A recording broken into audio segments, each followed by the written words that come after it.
being, it's the same. The other is you pretending to be a dog.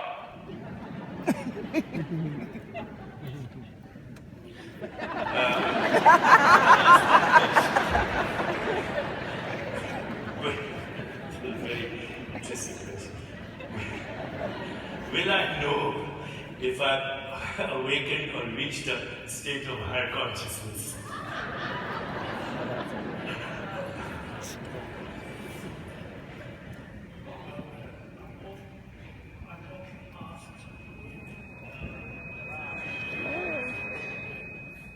I'm often asked, it's a similar question, how do I know if I'm making progress on the spiritual path, or this question is, how do I know if will I know it if I'm enlightened?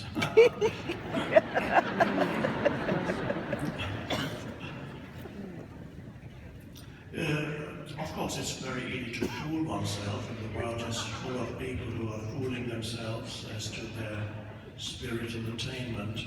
But a good reflection is your daily life and how you interact with other human beings, and the degree of drama and conflict or absence of drama and conflict in your life, or to observe whether certain ways of interacting or reactions are disappearing from your life. People who used to make you very angry or upset you are now able to approach them in a non-reactive way.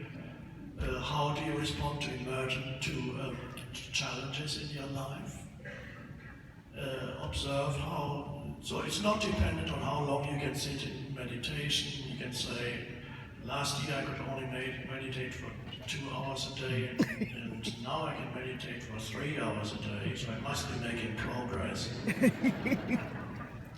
So your daily life will give you a reflection of where you are at on your spiritual path. But on a more profound answer even was given by Ramana Maharshi, the guru from India who taught in the 30s and 40s, and a wonderful teacher. He was asked that question, and his answer was the degree of absence of thought will tell you how much progress you're making on your spiritual path. So, to what extent can you be free of thought? That to him meant real progress on the spiritual path. Because what is implied here is to be able to be free of thought means in that spaciousness of freedom from thought, you are connected with the depths of who you are, with the unconditioned consciousness. That is progress. So on an external level, I would suggest observe your daily life. On an inner level, I would say that Ramana Maharshi's answer about the degree to which you can be free of thought is the determining factor.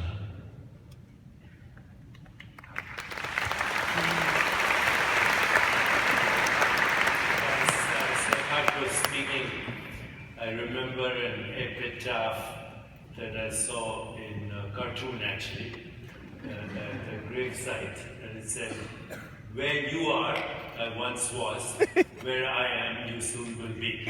And that is the recognition that all experience is subject to birth and death.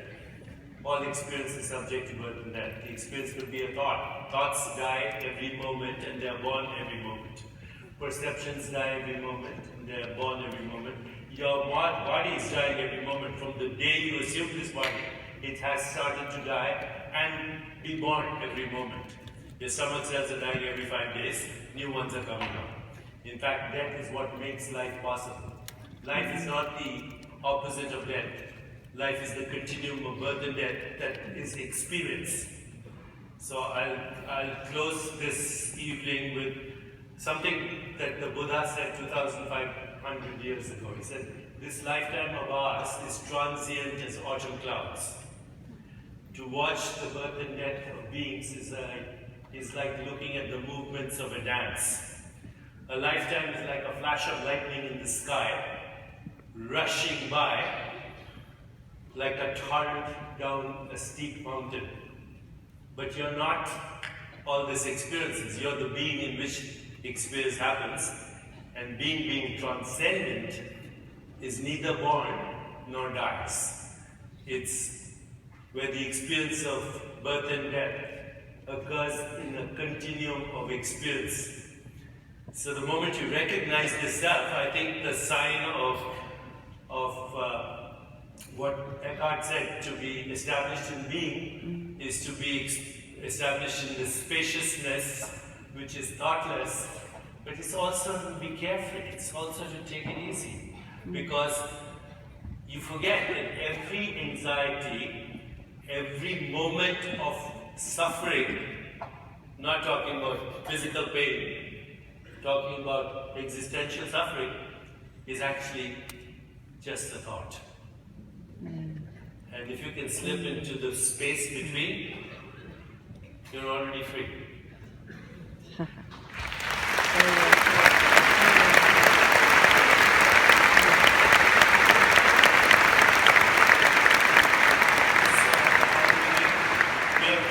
Two more questions, and some of them are kind of repetitious.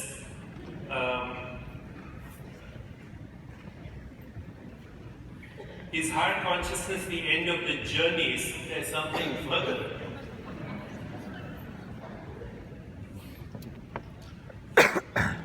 I would suggest to just go towards higher consciousness and don't concern yourself with what comes after that.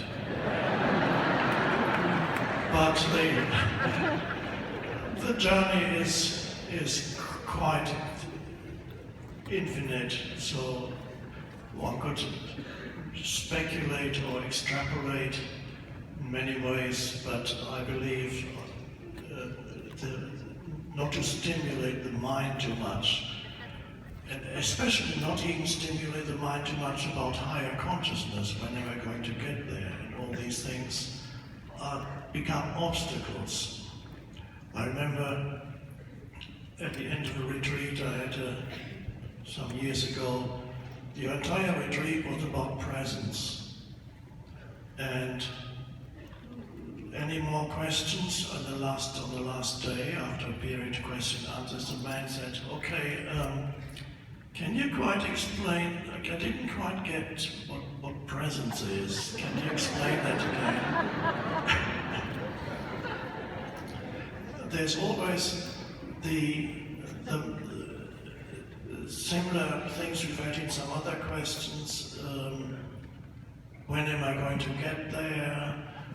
Am I working too hard to get to higher consciousness and all these things?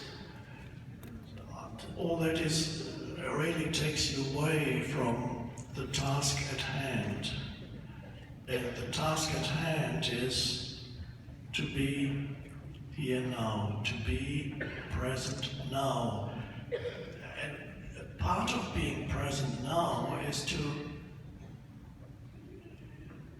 align yourself internally with whatever arises in the present moment, so that you don't live in as many people do, in an almost continuous state of opposition to whatever they are experiencing in this moment. For many people, it's their normal state.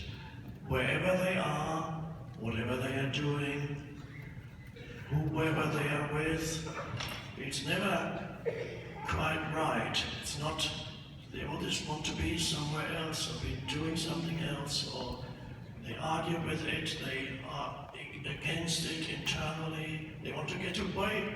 Many people spend most of their lives, actually they don't know that that's what they're doing, trying to get away from the present moment to some other mentally projected future moment which promises to be better, promises fulfillment, never arrives. Sometimes seems to arrive for short moments, and yeah, I'm there now. And then you say, oh no, that wasn't it. So this is many people's normal state of consciousness. It's a state of what the Buddha would call suffering, but they don't even know that they're suffering.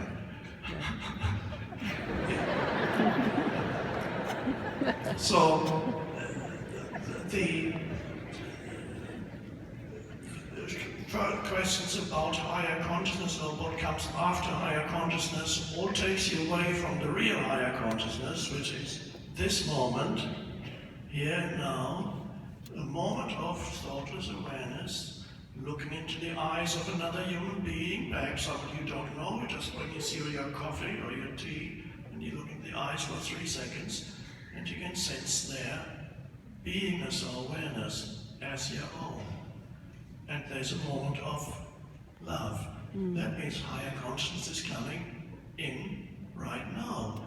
Well, you don't no longer need to ask, when is my higher consciousness going to come? Or what is going to come after? I need to know that.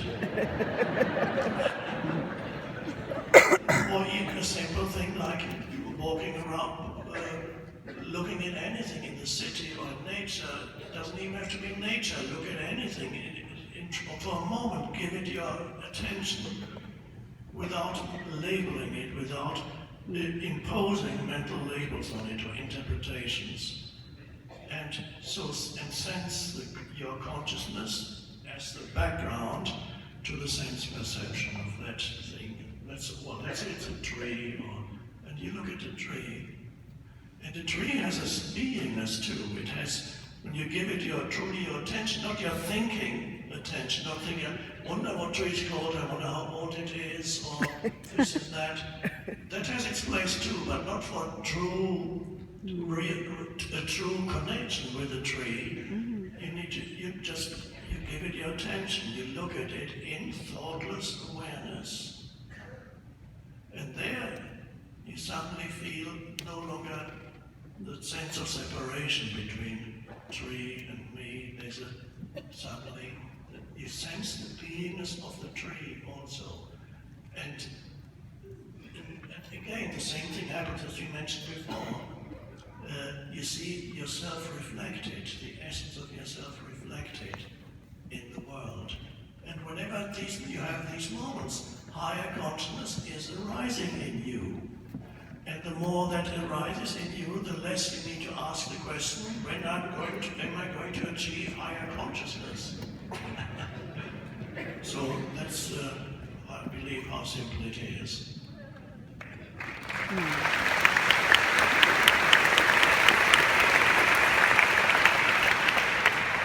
T.S. Eliot read the Four Quatrains where he says, we shall not cease from exploration, and the end of our exploring is to arrive where we started from and know the place for the first time.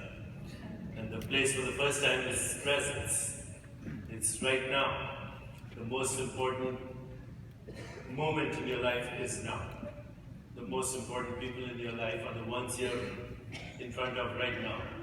And the most important thing you could be doing in all of eternity is what you're doing right now. And if you have that, you're free. Anytime you have this moment, I'm suffering, ask yourself, who or what thinks they are suffering? The presence in which suffering is an experience is timeless. And you are that timeless awareness in which all this time-bound experience is happening. So, do we have time for one more question? What is the actual chance that I will reach a state of living in higher consciousness?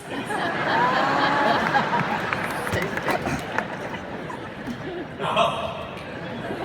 Well, my answer would be if you carry on asking these questions, they're not very high.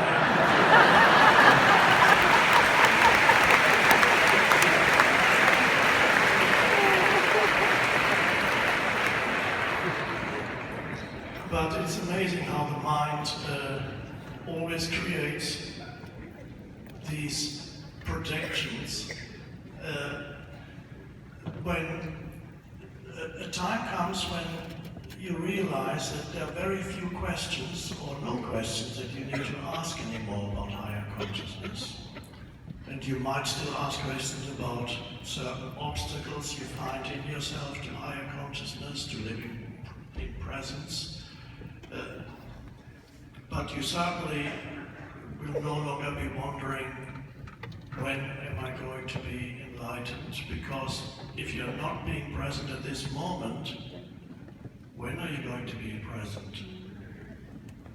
So there's only, are you using the opportunity, the portal into presence, which is higher consciousness? The portal into presence is this moment.